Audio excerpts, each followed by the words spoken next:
Hi everyone, for those of you that are new to our channel, my name is David and my wife Ninette and our little cat Tansy live on our motorhome full-time. And today we want to talk to you about our experience that we had using a car dolly versus using flat towing to take our vehicle with us.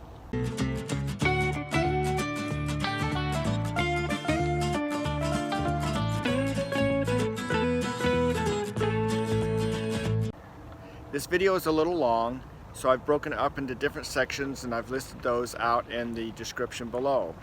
You can either click on those descriptions below or you can peruse the timeline and you'll see those same sections broken out in the timeline, which will allow you to jump ahead or back and forth depending on what areas you may want to actually cover. Hopefully you'll find this video of value and maybe it'll help you determine whether you want to use a car dolly or whether you want to flat tow your vehicle. So when we got our motorhome, we decided to go with a Class A motorhome and tow our vehicle behind us. Pretty nice because our motorhome doesn't get the best gas mileage, and so we only drive it from point A to point B, and then we use our vehicle that gets 20 plus miles to the gallon for all the places else that we want to go visit while we're in that particular location. To be able to drive our motorhome and to be able to take our car with us, we have to tow it somehow. A tow dolly is the option that we chose because we felt we could do it cheaper. For $500 we bought an older tow dolly, all metal. It wasn't the best looking, but as far as working, it worked really well and took care of the job, and it was fairly cheap. So we had to put a controller up in the motorhome so that when we pushed on the brakes, then it would push, tell the brakes on the trailer to turn on. And that worked really well, and no issues there. So the biggest issue with the tow dolly was just manipulating it all the time. So every time we came to a park, we'd have to take the car off the tow dolly, which was a process, because you'd have to get the ramps out, put the ramps down, unbuckle the wheels, drive the car off the tow dolly, then disconnect the tow dolly and manually move it around where you could use it, or store it, I should say. So that always became an issue. Typically we would push it into our site first, and then we would back our motorhome up over it so that all that was left exposed showing was just where the wheels of it was, which made that we had to have a site that was about 3 feet bigger than what our motorhome was. And so most of the time that worked pretty good, but it's still just a real pain. Like when we go to pull out, then we have to pick it back up again and move it all around, and it was just really getting to be a nuisance. Plus, then you have to drive the car up onto the tow dolly and get the wheels all anchored on really well and everything ready to go to start moving forward. We finally decided to go with the idea of flat towing. So flat towing is when you take and you're going to have all 4 wheels of your vehicle on the ground and you're just going to tow it along. Flat towing can only be done if your vehicle allows you to flat tow it. Ours is a manual transmission, so we just put it into neutral and we can pull it all around as much as we want. Typically your owner's manual will tell you if you can flat tow your vehicle or not. Flat towing works for our vehicle, but it might not for yours, so you may have to use a tow dolly if you have an automatic, for example, and it's not flat towable.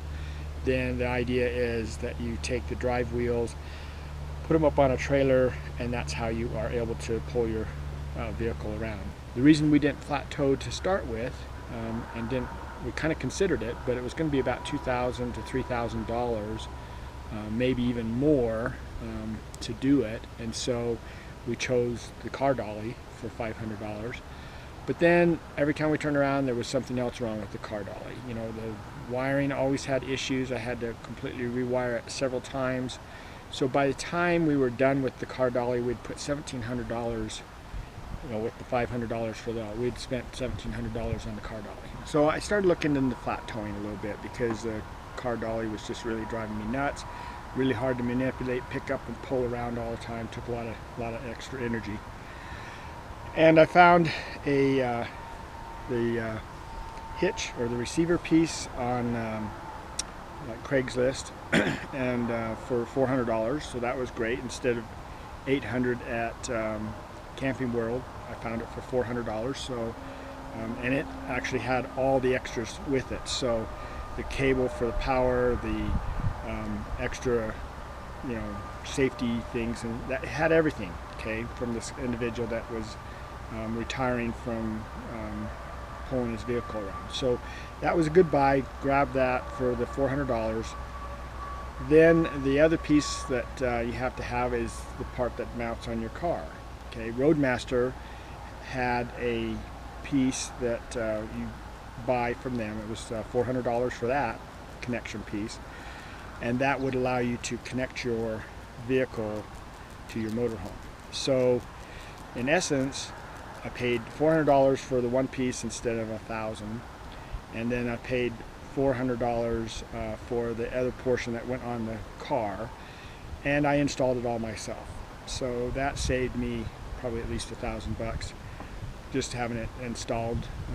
I got all kinds of different numbers from Camping World, so who knows how much it would for sure cost in the end. But it ended up being that for about $800 I got the whole tow mechanism all put together, and life's good. So I'm going to show that to you. I'm going to show you the two different portions of it, the part that's on the car, the part that's on the motorhome, how easy it is. Oh, it is so much easier to do than the Car Dolly. And we pull up somewhere and it's like, oh hey, we need to take the car, run somewhere, check out campsites, whatever. It's about a 3 or 4 minute disconnect, and we're on our way. We pull back up, we connect everything back up for a couple minutes, and we're on our way. So it's just that portion of it just made life so much easier. So here is the all-terrain by Roadmaster. It's very simple to connect. So this is what it looks like when I have it stored, and when I'm ready to use it, all I'm going to do is to slide it into the hitch, and then I also have a lock that I put on there so somebody can't just come up and unplug it and pull it out and take it. So very simple install. Everything's all together here. So I'm just going to put that in, and I'll show you what it looks like when it's all connected. Okay, so I've gone ahead and slid this into the receiver, and the hitch are all connected. If you look closely, you'll see I've locked it in place. I've also installed the safety cables, clipped those in, and then I have a little safety wire for the brake mechanism on the car that I'll explain in just a little bit. Okay, so here is everything for the car just laid out, and I'm just going to show you how that gets put together. The thing I wanted to point out here was that this brace that's under the car, so it runs all the way across the front and is where everything connects in, and that's actually bolted to the frame, making it so that it is very sturdy. And you're supposed to check those bolts where it's bolted and tightened up. They're torqued to a certain torque that has to be checked every 3,000 miles. Alright, so this is the one side. We're going to do one side at a time. It is keyed, so if you notice here on the end of this, it has a certain area that's got to go in and locks into place. So I'm going to try to do this one-handed. It just slides in there, and you'll notice this little lip here, so it's got to go up under here. So this just turns, slides in. Oh, but before I slide that in, I want to put this safety piece on. Okay, so that's over here out of the way. Then it just twists around and locks into place. Okay, so that's as simple as it gets as far as putting that on. We're going to tighten up these links right here. These are some big quick links for making sure that if these were to come undone by chance, then it's a safety issue. So here's another one, and this one clips into this side, and actually, let me clip over here first. Actually clips into here, and then this clips into there like that. So that gets locked in also. And then to make sure that nobody just walks up and takes those off by chance, then I go ahead and tighten them down with a adjustable wrench so they're nice and tight. Once that's in place, then and the safety's on, then I go ahead and take this lock here, which makes it so somebody can't just unhook this and take it with them. I actually hook it into here so that it's nice and secure. I put that lock on there, and I actually put it so the key is facing down, just so stuff doesn't get just built up in there and everything. Kind of keeps it clean a little bit, other than when driving through mud and things. But that's how each side gets set up. So that's the driver's side. I'm going to go ahead and do the passenger side, and I'll be right back. Alright, so there both hooks are in, the safety lines are on. We've got the locks in place so nobody can just take off with the items if they decide they want them more than I do. And so now we're going to hook up the piece that actually hooks to the motorhome. So this is just this bar, and that just sets up here. And you can see there's got a pin here, pin up here. Just kind of knock this down. And then to help keep that on, we have this safety pin. Okay. Of course, anybody could walk up and take that off. And so on this side over here, we actually have a lock. So this goes on here, and it's keyed on there so that they can't pull that off and take it with them. So once that's all in place, this is where the motorhome actually hooks in to these spots on each side, and that's how we connect. So that's the car. That's how the car is normally set up as we drive around. We just leave it like that all the time, and then when we're ready to hook up, we connect, and then when we get somewhere, we can easily disconnect it. So much better than the tow dolly setup. Alright, so I have pulled the vehicle up now, and so I'm going to show you. So we've got everything on the car, and we have everything on the motorhome. Okay, and so basically what I do is I just pull it behind the motorhome to about this distance. Okay, and the hitch on the motorhome is adjustable, so it moves back and forth by about 2 to 3 feet. The hitch here, I'm just going to slide it up here to get it ready. And then back here behind is a little latch that you just kind of pop, and it just folds forward. So this is how simple it is. You just kind of pull these out, you rotate these so they can hook into there correctly. And that's the setup to start with. Here, ready to go. We just rotate this the way we need it. We slide it over here, because this will go back and forth. Push it in.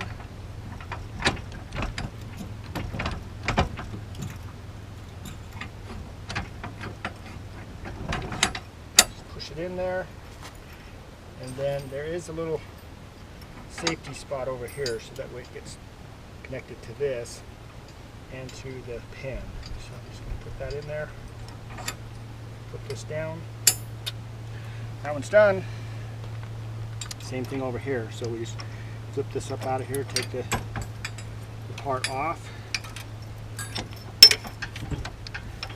slide this around where it's gonna, this little neck gets oriented correctly, slide this through, line up the holes for the pin. That part's done. Now the only other piece left is the safety line. So these just snap in here. That one's done. That one's done. And this is our connection for our electrical. So I'll show this a little bit closer.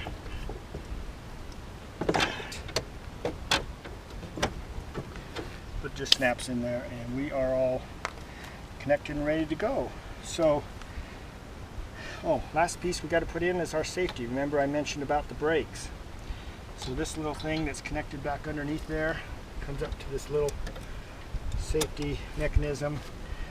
If anything comes loose and the car goes away, then this is a high tensile strap here. We'll pull this little pin out, and I'll show you that when how the brakes work. But it'll pull that pin out, and the brakes will activate, stop the vehicle. So if it comes, any of this comes disconnected somehow, something breaks, whatever the case may be, this is my safety tether right there. So that's how it's all hooked up. It's all done. Anytime you're pulling a vehicle, most states require you to have, depending on their weight, you have to have some kind of a braking system that's in addition to the motorhome itself. Ours is roughly about 3,500, maybe closer to 4,000 when we weighed it. Of course, we had all our extra things we store in there too, like tools and stuff. And one of the big things, it's not just stopping the motorhome, but what happens if all of a sudden something broke or came disconnected from the motorhome and your car is just going down the road by itself, okay? The brakes go on automatically and stop the car. So hopefully without causing a lot of damage to the vehicle or anybody else or hurting anybody is kind of the plan there. So the braking system, I think, is just no matter what vehicle you have or the weight and things, I think it's worth having for the peace of mind. I'm going to go through and show you what braking system I installed. I installed one called InvisiBrake, okay?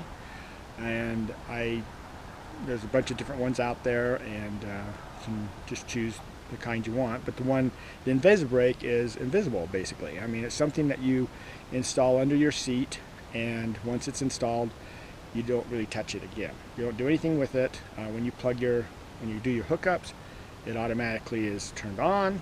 You know, when you disconnect your hookups, it goes off. The thing about the InvisiBrake is you can adjust how firm the brakes are, you know, how much brakes it puts on or how much it doesn't. So it's very adjustable, so depending on the weight of your car, you can adjust it accordingly. So, all right, so as I mentioned, the controller I'm using is called InvisiBrake. So if you look here, it is actually mounted underneath my seat. Okay, it's bolted to the floor. So that's that side. So here is looking at it from the rear seat, or in the back seat. That's the piece that's mounted underneath the driver's seat there. And it has all the wiring coming in here. Okay, that comes from the motorhome. Also goes to the battery of the car, things like that to make that all work. We have this little plunger here that there's a vacuum tube on there. What it does is it activates the vacuum on the brakes.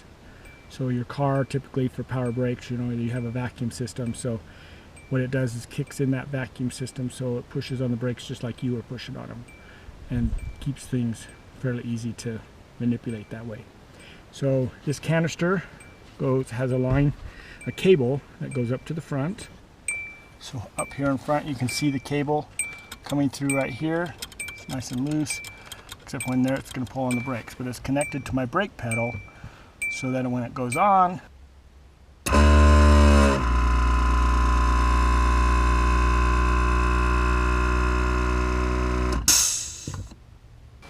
pushes on the brakes. So as we're going down the road, I have this little indicator up here in front that every time I push on the brake, the light comes on. When I let off, it goes off. And if I come up to a stoplight and I hold it on, so I'm just sitting at a stoplight, then after about 10-15 seconds, then it'll automatically let the brakes off. But until that time, it's pushing the brakes on in the car. So that's just kind of a backup system. If this light stays on too long, then an alarm goes off letting me know that the brakes on the car are still on for some reason. Alright, so then it's all connected. I just pulled up to a spot and I want to disconnect the car. It's just as easy because all I do is just undo this. I just kind of stick it here so I don't have to go crawling underneath. I pull this pin out and take these little safety pieces off right here. Doesn't matter which order you go in. And disconnect the power. And this is how simple it is to disconnect. Pull that out, slide that back. Now one thing I haven't showed is that if this gets extended all the way out, it doesn't go back all the way, so you do have to pull this lever. And if it's at a bind, then it may require it to be popped and kind of wiggled around a little bit, but that's pretty much the whole thing. And I just kind of take this up here and Put it there and it's ready to store. I just put the cover over it and off we go. Life's so much simpler. Don't have to deal with any of that other stuff with the Car Dolly. When I back into a site, everything's just right there. So pretty easy.